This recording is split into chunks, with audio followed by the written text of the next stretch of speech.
Hi,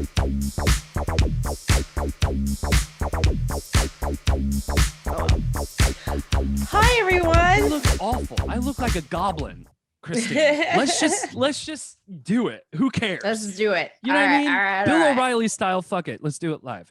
Ladies and gentlemen, welcome to another brand new. I thought it was the 50th episode. Turns out it's the 49th. So next week, 50th episode, the 49th episode of the Get Reelisms podcast, ladies and gentlemen. I am Adam Chase Rennie. And I'm Christine Chen.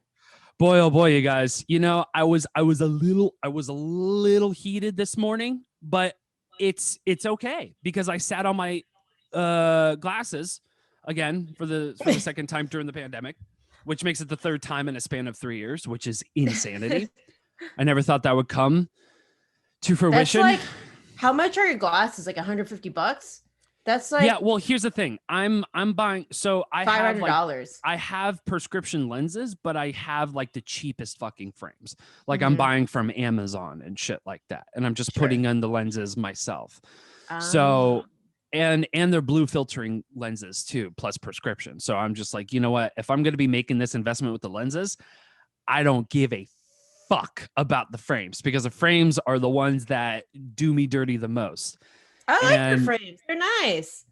Thank you. Well, they didn't have the ones that I wanted. And they were like, well, how about this one? And I'm like, well, I'll probably look like a schmo even more, but who cares?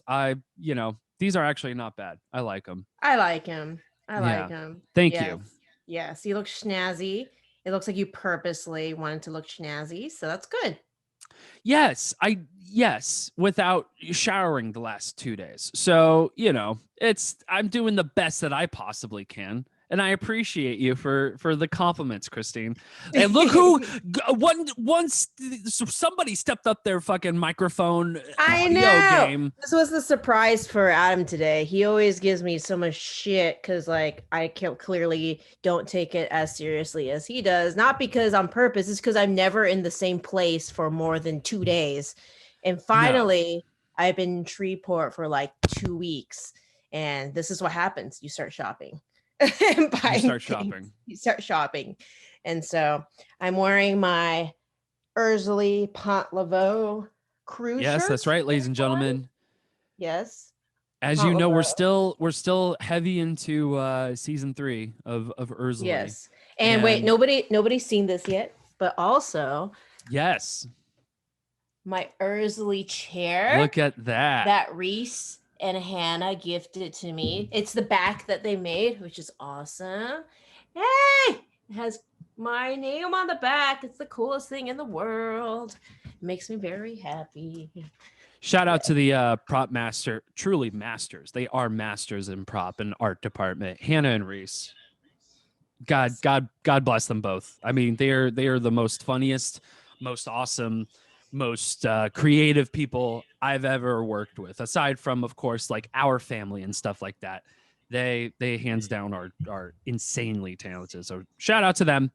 We love them. I love them. Maybe Christine doesn't love them. I love them. And also, I'm trying to show you my impressive. Also, my microphone. I know your microphone. You got the background. You got son of a bitch. Yeah. And now I have this, and I even wrote a note to myself on this whiteboard. I don't know if you can see it on Instagram or Facebook, but no, it says Adam needs background. Oh, Adam needs background. So I put that in my background. I love it. Adam needs background. And that's my background. Yes, you're supposed to be representing art department. Well, okay, yeah, you at least got string lights that from the Erzulie production. Yeah, and I put those up, and those were fun. But then I was like, you know what? This is going to be the most maximum effort we're going to put in for the next month. I'm kidding. No, I don't know. I just haven't gotten around to it. I've been writing like fucking crazy. That's good. So I just haven't been. I haven't been like taking care. You should see my desk. I don't want to show you my desk. There's lots of bongs and pipes, but it's a mess. It's truly a fucking mess. And, this side of the fucking office is an absolute atrocious. There's my laundry over there. Yeah, my life is in shambles right now. But it seems like I'm fucking grooving. Yeah. Well, I'm going the opposite. My life is now finally settling. a little bit. That's great. Yes, I got to, it was like in shambles up to the point where I was like, all right, I made to the end of Erzulie for the editing. Congratulations, Christine. You made it. Very excited. You fucking did it, dude. Thank God. It was after that I felt like I deserved to breathe after that. So like my schedule was I wake up and go directly to the computer and then not shower, not do anything, and just start the treadmill and then just start editing. And then it would be dark again. And then I just go back to sleep and then wake up again and do the same thing. This was like continuous over and over and over again. Did you at least get more than 3 hours of sleep? I did sleep, but good for it was you. Just like, thank God. It was, but the great thing was investing that treadmill was the best thing ever because I was walking like 25,000, 30,000 steps a day. So I was working out plus editing. You want to know something? I don't know if I don't know what it is, but like your essence like showered into my mother because my mom also wants to get a treadmill. She was talking about it like it was the day after the podcast. She was like, "Hey, what do you think about a treadmill?" And I'm like, "Oh my God. Are you serious?" And I'm like, I kind of want to get an exercise bike a little more. Like I want to get one of those Pelotons. And she was like, "No, those are fucking lame. Let's get a treadmill." I'm like, okay. All right. So now she's shopping treadmills. So. Well, the Peloton would have been cooler, but my buy-in with the treadmill was the fact that it could actually go underneath the desk and I could be standing and walking and exercising at the same time and still manage to edit. So like, I don't think I could edit while I was biking. No, I don't think that would be possible. No, but like I said in the last episode, I would pay hundreds to see you on a full speed treadmill trying to edit on your MacBook. It'll be like the American Ninja Warrior like competition. It'd be insane. No, I would just eat it. That wouldn't work. Like I know that's the point, Christine. I want to see the challenge. How long can I last? Yes, exactly. Editing. By the way, am I too loud? I'm sorry. No, you sound fine. Am I too loud? No, because I know I was loud. The last time when we were recording the little like sound bites. Yeah. No, but I was able to edit that and it was totally fine. So yeah, I spent lots of time being like, oh no, that's not good, and like adjusting everything and playing with the Lizette. Hello. People might act like we're not serious about the podcast, and let me tell you something, ladies and gentlemen, we are.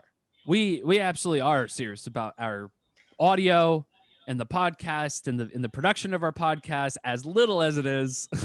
This is going to be our little podcast that's going to grow into hopefully something into something session. Like it's a therapy session in a way. Yeah.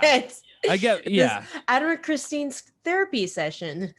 That's what it should be called instead. Right. It's like my co-therapy session. I already have therapy. And the fact that like I can do this and still talk about and not have shame about it is all the more better. Because these are just hilarious fucking stories at this point. And I'm just a silly dude who's just been through truly unfortunate situations, including in never mind. Let's move on. That's a topic for a different day. So do we want to start off with, I guess let's do a real quick summary. So the summary is that if you guys did not know, we just wrapped, what is it? It's been like 4 weeks now, 3 weeks, 4 weeks, 4 weeks. Yeah, no, 3 weeks. 3 weeks. Okay. We just wrapped 3 weeks. No, you're right. 4 weeks. It's been a month. 4 weeks now. It's been 4 weeks since we wrapped on our feature film, Erzulie. That's crazy. 4 weeks. I thought it was last weekend we shot. I know. It still feels. What are you talking about? I know. It's crazy. Yeah. And everybody was dead. Like literally died. Yeah. Last week we came back from the dead. We were like, I guess we should start back our podcast because maybe people might care. Yeah. Yeah. And to be fair, like I was just in super duper recovery and stuff like that. Like, and also I was itching to get back to writing. So it was sort of my fault too, because I already had like so many ideas that I wanted to write down, but like I just didn't have the time to do it while in Holden, Louisiana. Yeah, nobody had any time to do anything. Yeah. No, Well, nothing. I mean, yeah. And the time that we did have, I'm so exhausted. I don't want to use my arms. I'd rather just like, just hang out or then eventually like lay horizontal for like 24 hours. But anyways, so getting back home, I was just itching to get back to writing, and I completely disregarded my phone, and even my dad was just like, "Hey, you don't bother to call me." So felt like a relationship with this podcast that I also pushed to the side, and I am sorry about that. That's okay. You don't need to apologize. I was the But same way. I was like, I don't want to talk to anybody for a very long time. I put my yeah. phone in other places. I had to like run away and go to my You had a my whole fucking movie to edit, dude. yeah. So my co-writer, co-production designer, HM. Okay, Camille. Her End of the parents went out of podcast. town for like a weekend, and like I was like, I need to be in a cave, a literal cave, And that's like where away. you shot the podcast last week. Exactly. So I went there Yeah. and camped out basically because I was like, I cannot, like, I can't talk to anybody. Like, I have Right. to really focus and get to the end. And of course, that's also the weekend where like all I'm hearing is screaming, like just screaming, screaming, screaming for like 2 hours, like not for 2 days, 2 straight days of screaming because I was trying to get through the finale. Um, and yeah, no, it feels nice to be like, hey, we made it to the end. And now I'm forcing myself to take a break from it so that I can, when I do open the project again, I can look at it like a new person. Because at this moment, if I were to open it, it would all look the same still. You know what I'm saying? Just because I've been staring at it for so long. And so Yeah. now I've given it to certain people to give notes. So far, everybody's been like, whoa, this is awesome. It's funny and everything. So I think the biggest comment, I think people have been the most surprised by how funny it is, which makes me very, very happy because it is funny. Yes. It is. So Yeah, no. Yeah, I mean, well, just by reading the script, I've noted, and also what we've shot and everything. It's definitely it's a fun ass movie. It looks fun. I mean, that being aside, of course, behind the scenes was was oh god. was ideally stressful. That's just put it at the Yeah. But least. that's like I asked my friend who worked on Game of Thrones. He was a special effects artist on it. And he said Wow, it was what the a worst. flex. He said Okay. it was the worst set ever. Which sucks because it's Game of Thrones and it's Yeah. amazing. But he said he hated it. Like he said it was awful. It was Wow. cold. It was like shitty conditions. They were working really late nights in the freezing snow. That So makes sense. Yeah. yeah, it's like it's nice when on screen it translates like everybody's having a great time. But yeah, behind this, I mean, we weren't not having good time. It was just hard and stressful. That's all. Yeah, I was talking to a friend when they were asking like how was it, and the way I mean my default answer is it was hard, but It was really hard. and she'd been on some sets before with me that were shit shows, and I was like, it wasn't because it was a shit show. I was like, we were operating at maximum efficiency. It was just the level amount of things that we had to accomplish in the amount of time that we had was out. Well, it's crazy. And so if we were not operating at the way that we were, having worked with each other, uh, know each other's quirks, and like if I was with um, any other team, I don't think it could have been done, you know? So And I appreciate you saying that. That means a lot, and I'm sure it means a lot to the crew too.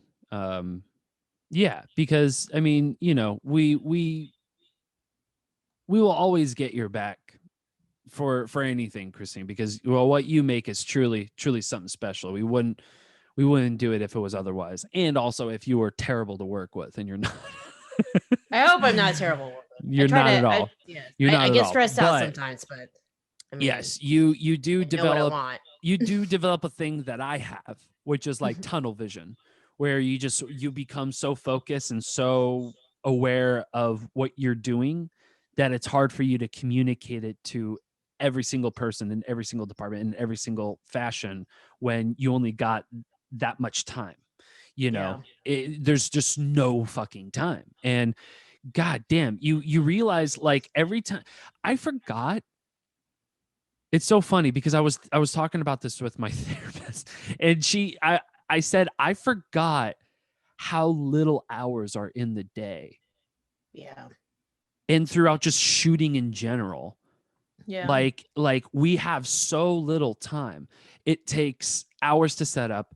It takes hours well, not hours, but like, blocking, rehearsal, all that jazz, and then shooting it, and then, moving on to the next scene. But I don't know. It's really hard to put into words for people who aren't in the film industry, but I'm sure Yeah. this is also just the more interesting for people who aren't in the film industry, because it is truly work. It is truly, truly work. It half of it's magic and half of it's work. And I would say not even half of it is it's like 70% of it is work. yeah, right. Yeah, and exactly. 30% of it is magic. You'll have these moments where you're like, oh, it's beautiful. Right. It's worth it. And then the rest true. you're like, oh, fuck my life. Yeah, it's an uphill battle, ladies and gentlemen. What you're talking about with the tunnel vision is absolutely true. Yeah. Like, because I have it too. I this is how scary it is. It's like you black out. You literally almost black out. And how I can attest to this is I am right now, now that I've settled and I'm in one location for more than 1 week, I've started to catch up on like business stuff. So, accounting and everything. And one of the things I'm in charge of is accounting for Reelisms business stuff. And I'm realizing I hadn't done any accounting since January. And we've made all these sales that I know we've sent out that I literally have no recollection of, like zero memory of these sales. Like, I'm looking through, I'm like, well, I'm sure I sent this to Kelly to send it out and stuff like that, but I literally don't remember anything. Doing anything about it. Yeah. Any of this stuff. Like, literal blackouts. And I will get this way too when I'm like super focused. That's why I can never remember where I park for anything, because I'm always like going to or where you leave your keys, or where you leave my keys or anything. I literally black out. Like, just there's a section that I just don't remember happened. It's kind of nuts how that is. Well, yeah, but it's an amalgamation of so many goddamn things, though, right? Like, it's not just one particular factor that makes you, I wouldn't say forgetful, because you're not forgetful. It's just I'm not. You misplace shit, and then it's misplaced. Well, it's not forget. It's that literally that never happened. Well, okay. My mind. Yes, in your mind, but I'm saying like forgetful in a way that is like the thing. I always joke about how you don't listen to me for like after 2 minutes of me talking, you just check out of the conversation. But I know that's not true. But I'm saying like you're not forgetful in that sense. You still listen, you still pay attention, you still understand, and you're aware. Absolutely. But like I said, sometimes when tunnel vision ensues and then you're in work mode, shit, dude, it's really hard to come out of that hamster wheel. It's really hard, especially with the lack of sleep. Ladies and gentlemen, there's so many. There's so many goddamn things. It's so hard. Yeah. We had 2 questions from our Instagram folks. Hello, what's up? What's up going on? So, first question is, Mr. Spanky Pants would like to know who's the cute guy in the Jeep.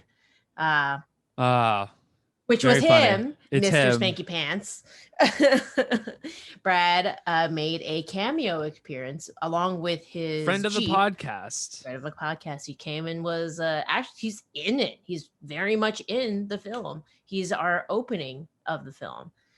Sadly, his Jeep literally got totaled after the set. So the last memory of that Jeep is in our film. So may rest in peace. The beautiful white Jeep. The beautiful white Jeep in our film. So trivia, the little film trivia, that our little intro Jeep was totaled. So that sucks. It sucks, yes. And the second question is it's a good question. It was asking about what it's like to work with water. Don't. Don't. Yeah. So Allison asked what the prep was for working in water, and we did have prep actually. We did have prep, and I have stories. Okay, so do you want me to start? You go ahead. No, you go ahead. Okay. You go ahead. Okay, so how I started prepping with the water was when we first tested the tail in my friend Darren Herman and Christine's pool, which we'll also be shooting pickups in. Anyway, we went in the pool, and the first thing we noticed was, oh shit, like the paint's like falling off of the tail. So that's what I'm glad we learned that. The other prep that we learned was, oh, when she's in the tail, when Layla's in the tail, like you can't do anything. Like your legs are stuck together. She can't like maneuver herself. And then I went and wore the tail, and I was she would have to like get in and out and swim like a fish. Swim like a fish. She had to be a fish, basically. So I went and got into the tail. Somebody asked if you have been working out. Cash Skyler. No, I haven't. I feel like I'm getting fatter, honestly. I did lose 5 pounds on the set, but I think that there you go. That's how you work out. Yeah, I know, but I think that 5 pounds just went absolutely away. It's been 4 weeks, ladies and gentlemen, and there's been a couple of pizzas that I slammed. So it is what it is. I mean, I've been in writing mode. In writing mode, I'm just gaining weight like a son of a gun. Yes, okay, going back to the tail. So I wore it, and I realized like it's so heavy too.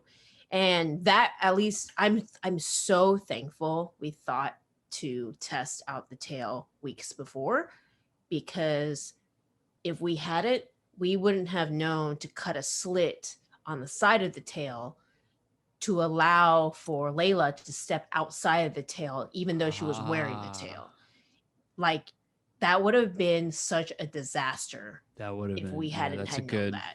Yeah, that was a huge thing that we did for prep, was test the tail.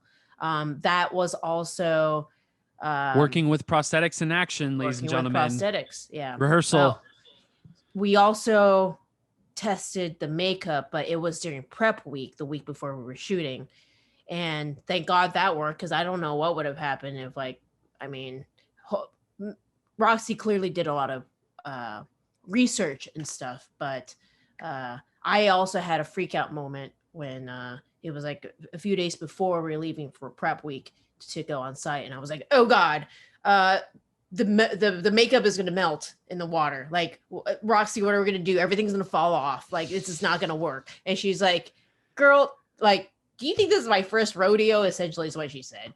And I was like, she was like, I got that waterproof makeup, know, dude. I got the most waterproof shit. That's why it's so expensive. And I was like, oh, yeah. So that's one of the higher costs. We're shooting in water. Shooting in water. So we tested that. What did you guys test? So so it's not the fact that I tested any. Okay, so let it be known that I'm not gonna share their stories because, Reese needs to be on the podcast too. I think we should have Reese and Kelly on the podcast at some point, because you guys got stories. Believe me. I know if any of you are watching right now, I think Kelly's watching right now, get on the podcast, because we got stories to share, dudes. I know they tested my barrel. There's one. So I can't remember if Reese, or it was Reese and Kelly that tested the barrel, but I think it was those two that tested the barrel. But those two were in the water the most. Yes. And I was just very grateful, apparently, to just be outside of it. But I was also running shit up and down, and I was grabbing props, and I was doing a whole bunch of shit. So that being said, they were in the water for a good majority of the time, but me, a few. Yes. Kelly. Yeah, there's videos of Kelly and Reese like hugging this barrel, trying to get it to sink, because that's a whole thing. Like, we had this thought that, hey, how do you keep the barrels secure? They're these like plastic floating barrels, and like this river is moving. There's a current. There's a giant current. Like, how do you make sure that the barrels? Well, hang on. No, like, it's not a giant current. It's not like Great Water Rapids. No, it's just it's like a steady. Yeah, it's a steady current. It's a fast, steady current, like 4, maybe 5 miles an hour, maybe. Enough to be concerned. Enough to be concerned. Yes. And a couple of times, let them save for the story, because I'm not doing this justice by just talking about it. So bits and pieces like this, because I know Reese and Kelly, they were there in the action in the water, and there was a couple of close calls, and it was just never. But my story that no one was a witness to. So it feels like I made this shit up. Okay, and I promise you I fucking did it. Okay. So I was setting up the pool. It was during, I think it was during prep week. I'm not sure. Yes. Okay. Well, there was one point I was by myself, and I don't know if it was during prep week, because I was with Kelly like almost the entire time. So I don't know. Maybe the first week, I'm not sure. Maybe there was a couple things we needed to set up, or you had a couple things you wanted and I set whatever. There was one time where I was at the pool and I was by myself, and G&E crew, the gaffer, Eli. Roy. No, Eli. I'm sorry. Okay. Yeah. Roy and Eli were there. G&E, the headmen, and they were just leaving. So they left, and they were saying something, and I was going to set up these lanterns, and I had these glass lanterns that I had in my hands. And I looked behind me, and I said, "All right, bye." And I stepped back, and I stepped right into the water and just fell right into the fucking water. And I got half my body soaked and crushed my nuts on the fucking side of the pool. Like, I fell, you guys. Like, I hit but for some reason, like, the rebound of me hitting the water in my arm, I was able to get my body weight back up over the pool. So it just literally looked like half my body was just covered in water, thank God. And and I thank God I didn't break the glass lanterns too, because my fat ass could have easily crushed them. And I set them down, ran back to my place to change, and then had to come back, let my shoes dry. So I had to be by the pool with my shoes just like out, just dry while I'm in. Oh no! Shit. So I had no clue. I fell in, and well, here's the thing. I did say something, but nobody listened. I told Reese, I told Kelly, and I told 2 other people. I can't remember who. I think it was someone in production, and I thought it was you at some point, but I don't think I talked to you. I think you would have remembered. I don't remember anything. But I talked to a few people, and they're like, and then they just kind of like moved on. I was like, you wouldn't believe it. I fell into the pool, and they're like, oh, okay. And then they just like moved on. Every person I talked to, I was like, I fell into the pool. And they're like, and then they just moved on. Everybody was in work mode, to be fair. But the fact that I was almost invisible to the fact that is like I fucking fell into the pool. Aww. And nobody witnessed too, so it feels like I made this shit up and I did it. Aww. I'm sure it's just people were like stressed out. Everybody was stressed out. Everybody was tired. It was like our 9th or 10th hour, and it was just like we were pushing it. We were really like, okay, we're exhausted. But my dumbass just fucking didn't watch where I was going, took a step back and fell right into the fucking pool. I half baptized myself in the John Schneider studios. Woohoo! How fun is that in the chlorine ridden pool? Oh, I had moments where I'm thankful it wasn't the river, but at the same time, at least I would have had witnesses. Yeah. Well, Kelly did. Kelly and Reese. Oh, Kelly and Reese died. Yeah, they made it into the river multiple times. My best. They were the river. Like, I'm like thinking of something else, and suddenly I'll hear like splash, and I'll look, and I'll be like, oh, there's Kelly in the river. Yeah, Splash! Oh, there's Reese. Yeah. So they're just getting in the river at night. Yeah. Those guys, I don't know how they did it. I offered multiple times, just to be clear, ladies and gentlemen. So just for anybody in the fucking comments that were going to be like, wow, this guy is an asshole. You said you worked in the art department. You need to get into the water. I offered. They said no. They're better than I am, ladies and gentlemen. And believe that. I'm just a schmo. I'm a tool at best. So that being said, yes, Kelly, Reese, MVPs, please join the podcast for God's sakes, both of yous. Yes, we will. No, I'm sure the art department had many moments when they wanted to kill everyone. Yes. So. Yes, they did. Yes, Kelly says because they I know. Kelly says because we had to. I understand that, Kelly. I understand that, but I had to address it for me and as the co-host of the podcast, so I don't look like garbage being the representative of the art department. Yeah, I just remember those stupid barrels like coming loose at night. And it was hard to see at night. So it was very hard to see. We're like, oh shit, what is that? Oh no, wait, is that an alligator? Oh no, it's not, it's a barrel. Shit was just lost to the river. Floating around. And then you just see like Reese just be like, run into the water. Just run, dive. Oh man. Yeah. Filming was hard. But I watched the footage and I'm thoroughly impressed with us. I know. No, I'm very, you're in good company when the art department is represented by, or led by Kelly and Reese, Mm-hmm. and of course, with Camille, you guys absolutely just rocked the house. And it was an absolute honor and a privilege to work with you guys. But aside from that, I don't have any other water stories except for cleaning the car. Like I had to clean the picture car and my dumbass like tripped on my step ladder and I just dunked my entire elbow and arm in car wash like schmutz.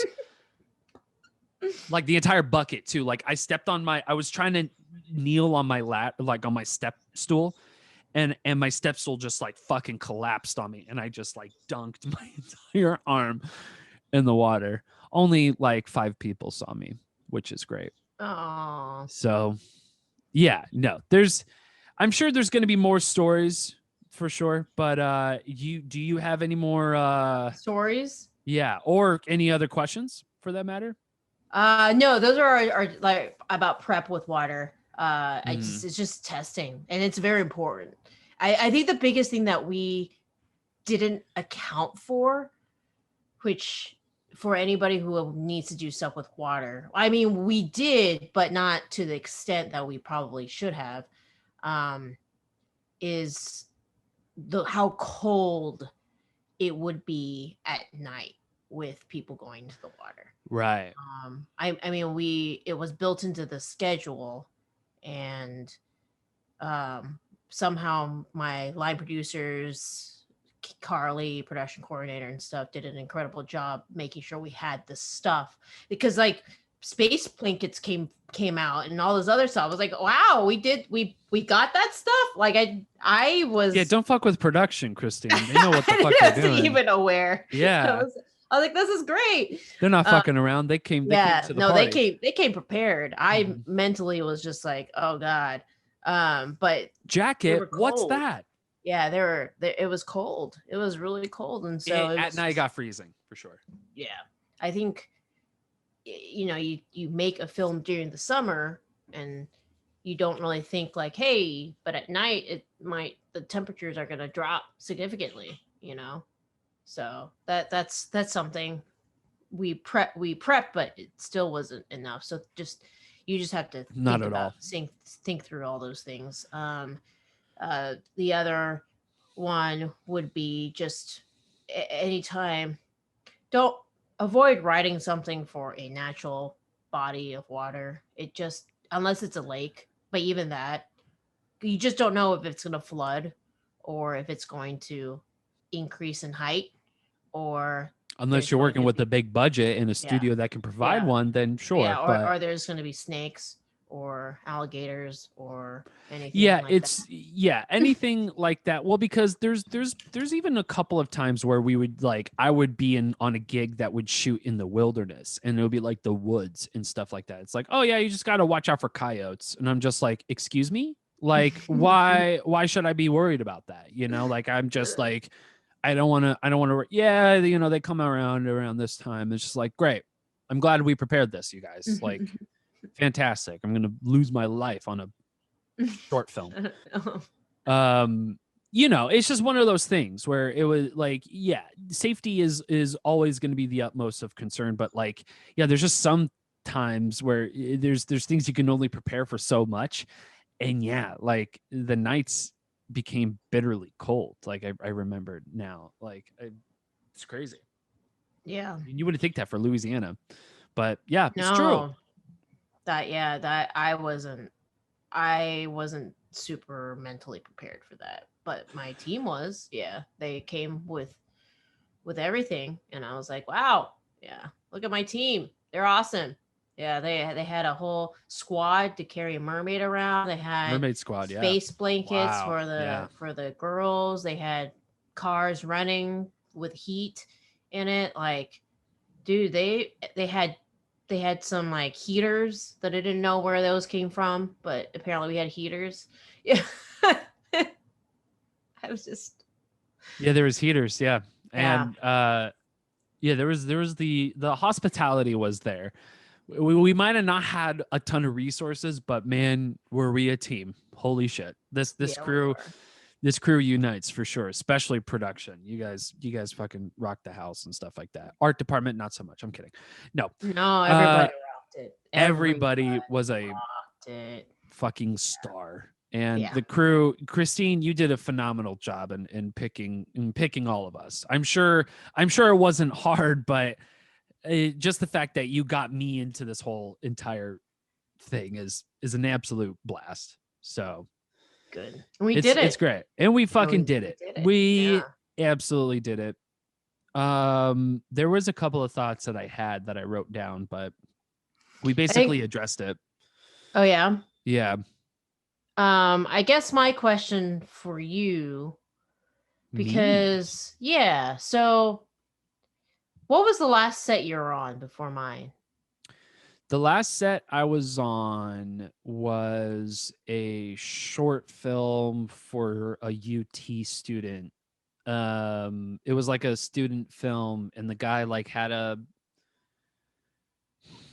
It was a strange because he said it's a commercial, but it felt like a short film. I don't know. It So was weird. what was the last feature you were on? The last feature. Oh shit! I think Was it Fugitive. was it Fugitive? That was a while ago. Yeah, and you were a PA on it. It was So Fugitive, and I was a PA. I was a yeah, driver mostly. yeah. So knowing that and now having Yeah. worked a full feature as a set dresser and Yes. everything, how do you feel? And I guess what are you going to take with you on the next feature? Oh, that's a good question. I think the thing. Because I'm a proud parent. I'm sorry. I'm a proud parent. I knew you when you were like little, I know, and did just a not even fresh know PA. what the art department was. And now you've grown up into a set dresser. Yeah, I've gone into set dressing, and yeah, I've made set dressing a thing for me. And nothing against PA gigs, by the way. There's nothing against being a PA. There's so many PAs that are so much better than I am. I've worked with that I'm like, oh, you are born for this job. You are absolutely like in tune with everything. You jump in on any moment and stuff like that. Shout And I'm out the to same way. Nikki. Yeah, shout out to Nikki, to Yes. Shayla, to Cam, to I mean, Killer was a second, but a second is kind of a you also Francis, yes. Yeah, Francis, yeah. So yeah, shout out to all our PAs. They absolutely rock the house, and they're much better at it. That they are the perfect example of them being the best at what they do, because I couldn't have done that. You know what I mean? Like, working the art department is amazing just in of itself. And I the things that I learned from you, from Kelly, are always going to be things that I practice like until the day I die, because you guys are absolutely the best teachers growing into this film career that I'm starting with, you know. And getting into the art department, I realized that, like, there's so much detail that I wasn't aware of, like each and every set. And every set, like this set, I read like the script, like Fugitive Dreams. Full disclosure, I didn't read the script going into the set. I was a PA, so I didn't read the script. I didn't bother it, but I read Erzulie front to back. I read the breakdowns. I studied them.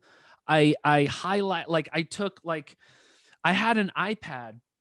I had my iPad with, like, the highlighter tool, like, on, like, for each and every prop, just to make sure, like, in the Zoom meeting that we had, like, there was already a checklist and all that. Like, I was so mentally prepared for this set, more than any other set that I've worked for.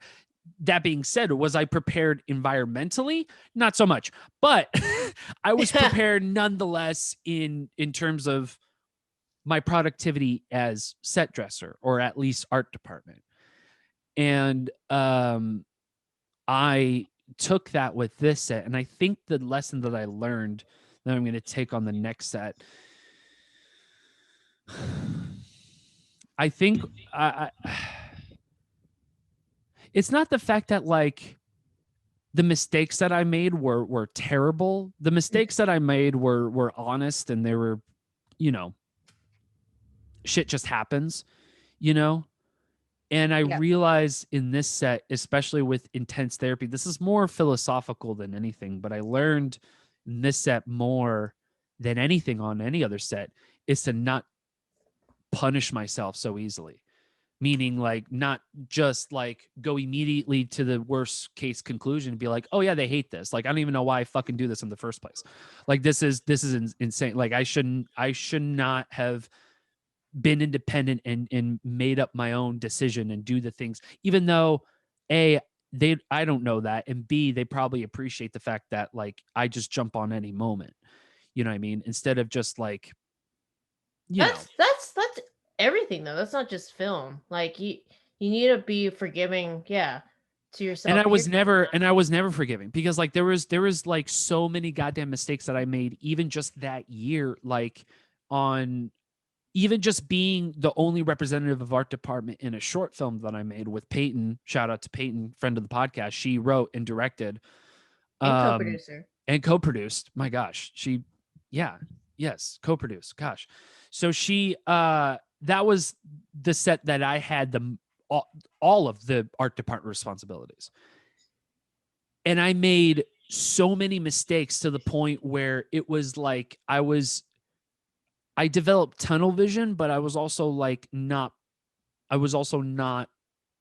being proud of at least the fact that I'm in the position that I am. Does that make sense? Mm-hmm. And I wasn't thankful enough, and I felt ashamed of that going off of that set. And I should have been more proud. And I am. I've, with a lot of therapy and a lot of journaling and a lot of real self-realizing that, oh yeah, no, that was an opportunity that I should be more thankful for. And I wasn't, because of the fact that I was under a lot of stress, and that I felt like I didn't do the job that I was supposed to do. And so for a long ass time, I was thinking to myself, oh, I'm just not cut out for this. I'm just not good at this. And I just have this weird pseudo imposter syndrome, but mixed with, like, but you're not good. You think you're good, but you're not. You're bullshitting everybody. Look around. Like, there's people who are better than you, and you know that, and you're still acting like as if you know what you're doing. And it turns out, no, I do know what I'm doing. I actually am aware, and I am relatively good at what I do. Am I the best? Fuck no, I'm not the best.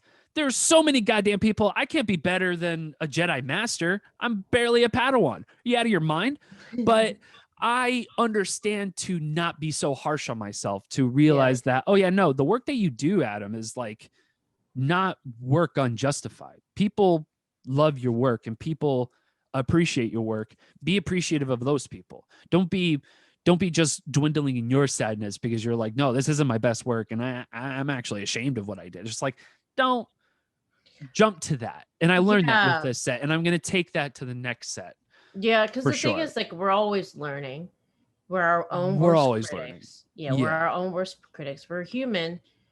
And I think artists are always, for the most, are all hard on that. I think I'm sorry if I brought us all down. I don't mean to bring us all down. I think that's a reality. I think that's a reality of that is part of filmmaking, is that as artists, we are all our own worst critics, and we want to be the best, but we're constantly being compared to everything and everyone around us.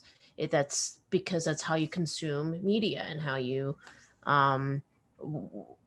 we're judging the Oscars. That's comparing movies to movies. That's, comparing, and it's hard to be gentle with yourself when publicly you're always being compared to everybody else. And I think I get into those moments all the time.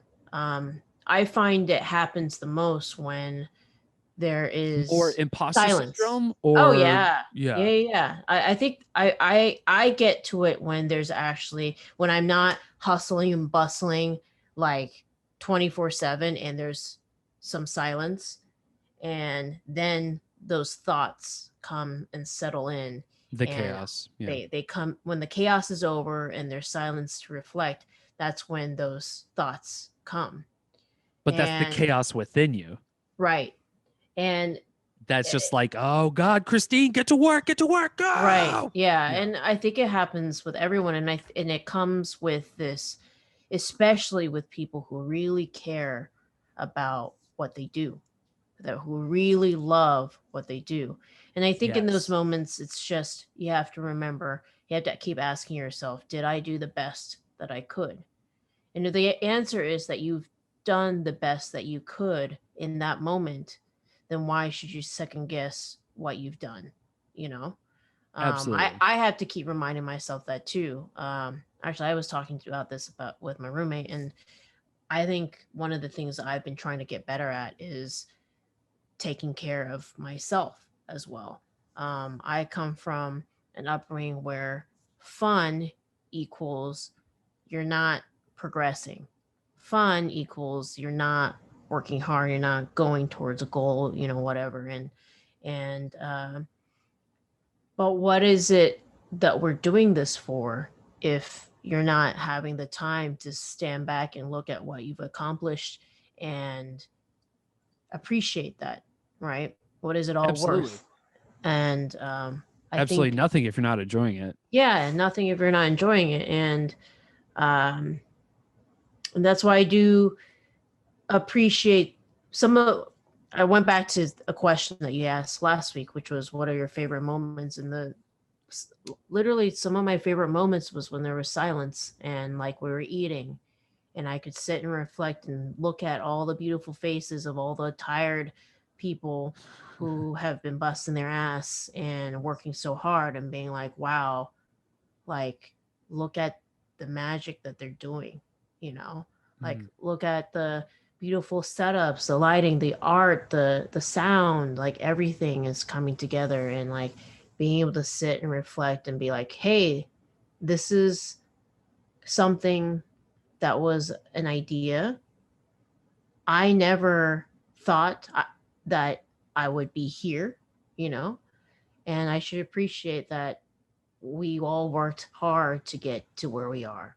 So yeah, it's hard in the moment because you care so much about what you do and about the quality and everything to be hard on yourself. But in the end, the only thing you can ask yourself is, did you do the best that you could? You know? And that's always the important part, because it's so easy to lose yourself. So easy. Yes. It's so goddamn easy, because that's when I start spiraling. That's when I start developing tunnel vision. It becomes chaos. And I realized, just taking a step back and just appreciate the fact that, like, I had this opportunity, and I did it, and I saw it to its natural end. That's like the best thing. Like, oh, I could say I was part of that team. That's crazy. Yeah, and That's like fucking how, nuts. I mean, when did I meet you? Like 2 years ago? 3 You years met ago? me 3 years ago. Yeah, 3 years ago. you met me just a month after I moved here to Austin. Right. You Yeah. didn't know anything, Adam. I knew shit. Exactly. Think about that. Yeah, That that's you crazy. did not know anything 3 years ago. And look, you are part of an art department team on a feature-length film. Yeah, no, I know. And I just feature. a creature feature, and that's fucking amazing, because that just, like, I mean, Jesus Christ, that's a dream come true. The fact that I was part of a creature feature, that I was part of like a horror flick, like that's amazing. I've always, like, horror is part of my DNA just as much as music, video game, like anything in part of my culture. That's also part of it. And the fact that I got to be part of that is fucking awesome. It's so goddamn rad. So, that being said, I learned to appreciate myself a little more. And then I've also learned to you know, pack a little lighter. I should have packed lighter. That was my other thing. It's like I gotta understand to just pack essentials. You know what I mean? And I packed essentials. Don't get me wrong, but it was just like, it was so much to fucking carry. But in fairness, it was a feature that we were shooting, so it was kind of a little. We were there for a while. I'm the opposite of you. Every time I go on a long feature film thing, because I travel so much, I'm like, I need to pack more. It's just like, I need to figure out a way, like, especially when it comes to like getting laundry done too, which is a completely different topic. I know, understand. Yes. But like, just pack, like, just carrying a whole bunch of shit is just annoying. It's so annoying. And I know I'm used to it now, working art department. You actually have to get used to it. Actually, any department, you have to get used to carrying a whole bunch of fucking gear. But the fact that, like, the shit that I pack, like, I wish I could just fit in a backpack. You know what I mean? Like, the clothes that I have and stuff I need to pack away. I'm not saying like art department stuff. I'm not saying that. I'm saying like my personal shit. If I can all fit in a backpack, that's the best. I love it. I love that. It's like, oh, I can fit in a backpack. Fucking let's go. Let's do it. I hate luggage. I hate duffel bags. I feel like a hitman or something. So weird. To each their own. I know. But I also think, like, do you have? Oh man, I have unpopular opinion for sure. Like, we don't have to get into it, but we can go into it for another episode. But okay, I have so many unpopular opinions that I like, so many things. But one in particular is traveling. Okay. What about traveling? Oh man, you're gonna get so mad. I feel like traveling's overrated. Oh no! I feel like traveling's overrated. Okay, that's just how I feel. Why are we friends now? I know. But here's the thing: I feel like traveling's overrated because I feel like tourism is overrated. If you're gonna be, No. if you're gonna be at a place, I Ladies and already gentlemen, feel bad. we're looking for a new co-host. Yeah, that's fine. That's fine. I love, by the way, Clearly. I love the places that I traveled. I love Hawaii. I love, I've been to, I mean, here, I love Texas. I love, and Louisiana. I love Louisiana. I mean, the last couple experiences have not been like the absolute best experiences of Louisiana when I was there, but I still appreciated it nonetheless. I still like that. It's just the whole notion of like going to a place and then just going the full touristic thing. It's just like it's so daunting. It's just like I want to go to the cool shit. Like I like people already know. They're like, oh, instead of doing that, how about you just do this? The non-touristy shit. I like that. But when it comes to like doing like the whole like fucking every time I'm in Hawaii, I see the snorkelers and it's just like, okay, like snorkeling's great, but man, the tourists and all that, I just travel is about experience, and experience is about. But I also love what I have already. Yes, okay, that's very true. I also love what I have already, but that's also not to say that I will never ever travel. I'm not saying that. I've never said that I will never ever travel. I will always travel, especially when it comes to work. Are you kidding me? Yeah, I'm gonna travel no matter what. Kelly says you sound like a hipster. Kelly, I don't, because hipsters love to travel, and I'm the opposite of that. Hipsters are just like, I live in a cardboard box and I moved from Denver to Austin. Like, what are you talking about? Music capital of the world. That's hipster to me. But anyways, for me, I'm just like, I love this. This is great. This is amazing. But why do I have to go to Paraguay? I don't know. It's just like, I don't need to go to some of these places. It's insane. Like, I don't need to be there. If I don't need to go, I don't want to go. We're looking for a new podcast.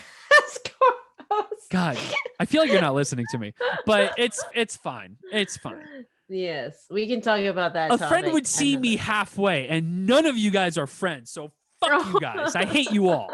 I hope you find a new co-host. I want to go to Paraguay. I would listen. If somebody offers me a ticket and say, "Hey, let's go to Paraguay," I'm like, okay. How long? If it's going to be like a month excursion, no. If it's going to be we're like different. We're different. We're different. Yes. I can't do, because here's the thing, Christine. I can be in a marshmallow bed. I can be in the most comfortable bed in the world. It's not my bed. It's not where I live. It's not my bed. It's the weirdest fucking thing, but I can only get my full sleep if it's my bed. It's so I sound like a prima donna saying it, but it's true. If I'm anywhere else, I'm getting 5 hours less than every time. Anywhere I travel, it's always 5 hours less. Your bed. I'll just put my bed over my back and I carry it, and I'm just like, this is my carry-on. And American Airlines will be like, are you fucking out of your mind? No, just put it on the top of the plane. What do you want? Yeah, no, we're not doing that. But anyways, yeah, that's my unpopular opinion. You got one, Christine. Got one. Tell me I told you mine, and that was. I don't have any I don't know. I don't know what an unpopular. So I'm just the only opinion. Fucking schmuck. Great. Awesome. I'm sure I do. Asshole. I'm just not aware of it. I mean, the amount that I work is probably an unpopular. Do you hate people belief. chewing with their mouths open? Yes. That's not an unpopular belief. Yes. That's true. Fair enough. And another thing, a pet peeve of mine is I don't like people who talk about something, they don't do it. But I think that's a pretty right. Yeah. So that's that. Well, I hate people who just talk. Yeah. Yeah. I mean, but that's like, I grew up with those people. You know what I mean? Like, I'm just so used to that I just like, it is a pet peeve of mine, but also like, it won't stop me from not continuing the conversation. I sometimes do check out though, when they start like on a whole bunch of shit and they don't even, it's completely out of their control or out, whatever. I just don't like them gloating about themselves and it's like, yeah, I'm going to be doing this. I'm going to be doing that. It's like, all right, we'll see. And then also I do the same thing by saying I'm writing a script and no one's, well, a couple people read a little bit. You are actually writing a script. That's the thing. I mean by talk, I mean like people who are like, I'm going to do this and this and this, and they never do. Like, have some accountability. That's my pet peeve. It's people who don't have accountability. It's totally good to talk about what you're doing if you're actually doing it. Yes. But it's annoying when you're just talking to talk, but like you never do it, you know? Like,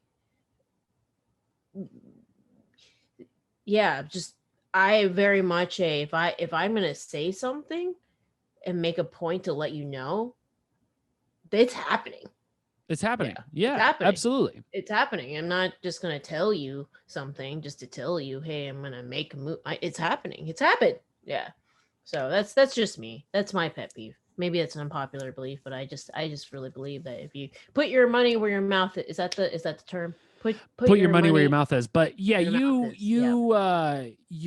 I guess you're just a better human being than I am. I don't know why I have these unpopular opinions. I am a monster for not liking traveling. Sue me. Oh, whatever. But I still do it. I still do it, fuckers. God, I still go to, I'll go back home to California, travel there. Fuck. I'll do it. Not saying that I'm gonna absolutely enjoy it. It's not going to be the best fucking time, but there's plenty of places that I've explored that I'm just like, oh, okay. And then I'm underwhelmed. I'm sorry. You're just not easily impressed. There we go. I'm not easily impressed, but it's, I don't know. It's just like, I went to there was one time when I was 14 years old. Kelly's not easily impressed either. Maybe that's an art thing. Maybe because I went to the Grand Canyon when I was 14. Impressed, I think. Well, Reese is like I love Reese. Reese is like Reese is great. Everything is exciting. Yeah. Like I love he's like experimenting with like glow sticks and like that's I get excited too. Kelly gets excited. we get excited. It's just Kelly gets excited about like the most random stuff. Yeah. I feel like same here, dummy. How dare you? Sorry I called you dummy, but I took offense to that because I get excited on the smallest shit too. It's like if somebody has like, if I'm ordering food, if somebody says, hey, you want to get food? I'm like, where? I'm just like, I'm excited. Too. I'm just so happy. Food. I'm just like, let's go. Let's just go now. I'm always happy about the dumbest, smallest fucking thing. Well, then that's the thing. There's nothing that's dumb. It's all about perspective. It's just we're all different, So it's okay. I was saying, when I was 14 years old, I went to the Grand Canyon, and you were underwhelmed. I had to pretend I was overwhelmed because my mom and my sister and my sister's two best friends all went with us, and it was just like I was there, and I'm just like. Kelly, you're not dragged into this. She just said, why am I getting dragged into this? I'm like, you're not, I promise.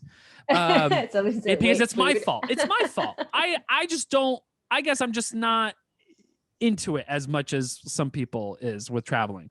But when I saw the Grand Canyon when I was 14 years old, I was there for 3 minutes and I was already sick of it.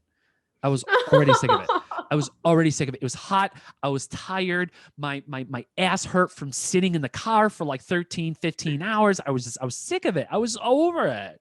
And my family were just like, wow. And I'm just like, can we go? Like, it's great. It's awesome. But let's just go now, please. It's just like, and then my dad will take me to spots, and my dad would just be like, he would take me to sites. Like he took me to like Monterey one time to see like seals or whatever. And he was like, isn't this beautiful? And I'm just like, it smells like shit. I don't like it. It smells like garbage. It smells like trash. Like, I don't know why. We're here. If we're going to go to a beach, let's go to a beach. It smells better at a beach. Like, why are we here? There's just so many things that's just like, I like beaches, but it's just, it's Reese. Yay! Reese, God damn it. Join Reese. Reese is here in the Instagram, ladies and gentlemen. The art department is now complete. The master of props, ladies and gentlemen. Oh, t-shirt idea. Master of props is like the Metallica album cover, but it's just Reese's head, and he has the finger puppets. Fuck yeah. Yay! Look, Reese, I'm sitting in your chair in the Christine. Yay! Yeah. Yes. You're excited to see her, not me? Fine. Reese. Fuck. Son of a bitch. Just only worked with you for like 23 days. It's not that or over than that. Whatever. No, I'm glad you're here, buddy. Now we were singing you praises. We were singing your praises, my man. We were talking about level of being impressed, and apparently Adam is not easily impressed, followed by Kelly, but you're the most easily impressed. And Reese just responds with "Fuck you, Adam." Fair enough. Yeah, I'm on the same boat with Reese. No, I just whatever. Traveling's overrated, ladies and gentlemen. I'm sorry. Come at me on the comments. Come at me on the fucking whatever in the chats. I'm sure you'll make me want to reconsider traveling. You just haven't been someplace that is impressive to you. That's all. It's not the act of traveling that is unimpressive. I would love to go to Tokyo. I would love to go to there those you go. places. So that's what it is. It's just you haven't been to some place that has impressed you. That's all. It's not that you're unimpressed by traveling. Is that you've been to places that haven't been impressive to you. Well, no, it's just like the fact that you're traveling to a place. You're supposed to be impressed. You're supposed to be, because it's like a journey, and it's just like, oh, I don't like it. Like I'm already like my ass hurts and like I have a headache and I just don't want to do it. I'm not impressed. Yeah. Oh, well, yeah, okay, fair enough. But I'm still very unimpressed by a lot of shit. And I'm sure I'll be impressed by like places like I said, like, London and Tokyo, yes. And England, yeah. I'm sure it'll be fun, but I want to do it on my terms. I don't want to do the tourist shit. It's gotta be, that's fair. That's very fair. That's how I am. I'm very controlling when it comes to that. It's like, we're going to get a fantastic hotel. We're not going to live in a hostel. You're out of your fucking mind. I already lived with a bunch of boys, and I live with my mother. That's enough hostel that I need to begin with. I need to go to a place. Standards. I have standards. Sorry for living a fancy life. Sorry for balling on a budget, ladies and gentlemen. Sorry for trying to live my best life. I am so sorry, Christine. And I am so sorry, ladies and gentlemen, fans of the Get Reelisms podcast. No, you just have standards. That's all. There's nothing wrong with that.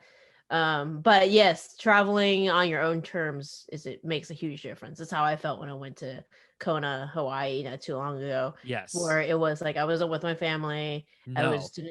I had my own agenda, and it was. You wanted to make a documentary on your time. That was just the funniest part. It was just like the episode. It was it was an awesome episode. She was fantastic, by the way. Allison. Yeah. Allison was awesome. And it was just the funniest fucking thing, because because you said on the podcast that you were going to Hawaii and you're going to take this writer's thing, and like you're going to get this retreat and you're going to have a good time. And then while you're there, you're just like, well, I still have to work.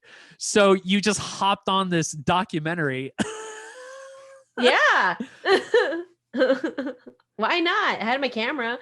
And well, no, it's just, but you just said it yourself. You did it on your own terms. Imagine if you brought your family. Your family, you will be out of their minds. They'll be like, Christine, you're not going to shoot a fucking documentary on our vacation. Are you crazy? Yeah. But it turns out we are crazy. And yeah, we're going to shoot shit when we want to. And Adam has standards.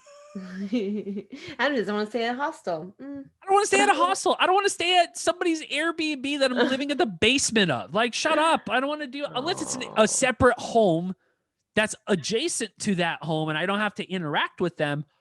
Beautiful. Love it. If I have to interact with them once, amazing. I'm so happy with that. For a people person, yes, I have standards. Absolutely. So whatever. Anyways, let's bring it in for a landing, shall we?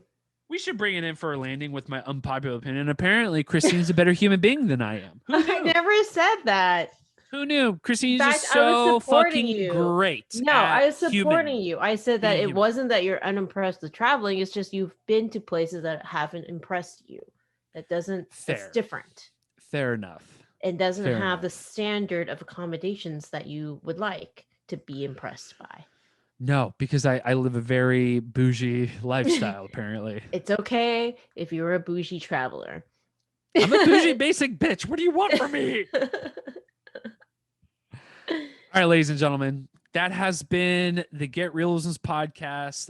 As you heard in the intro, please go to getreelisms.com and purchase your book, get your stickers, get a t-shirts, get stuff. Guys, come on. Getreelisms.com, erzulefilm.com.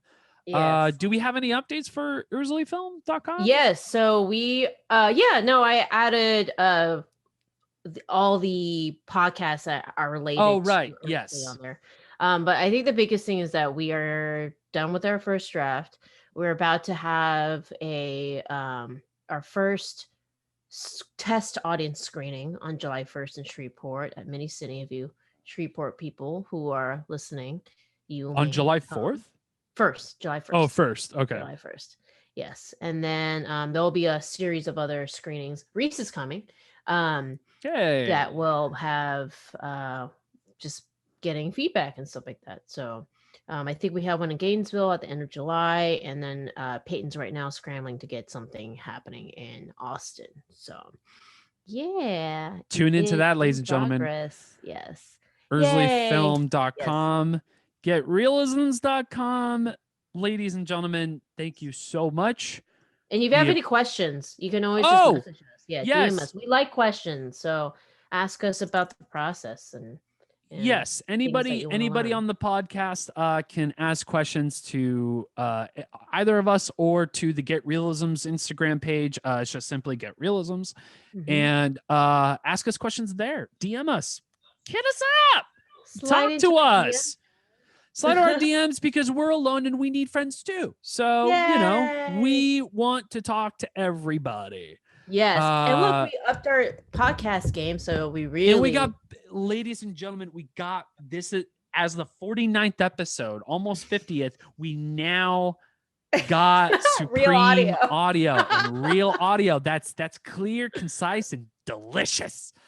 All right, guys. That's been the Get Reelisms podcast. Tune in next week.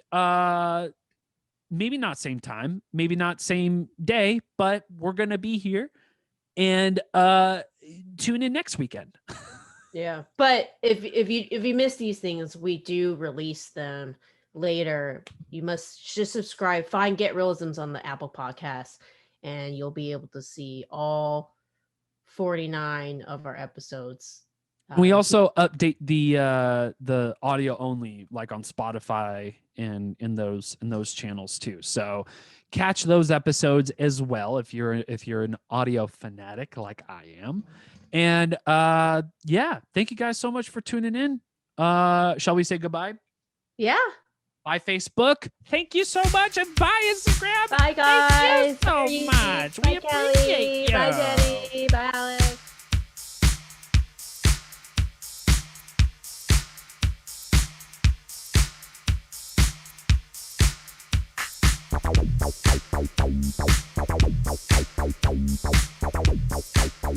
Bye.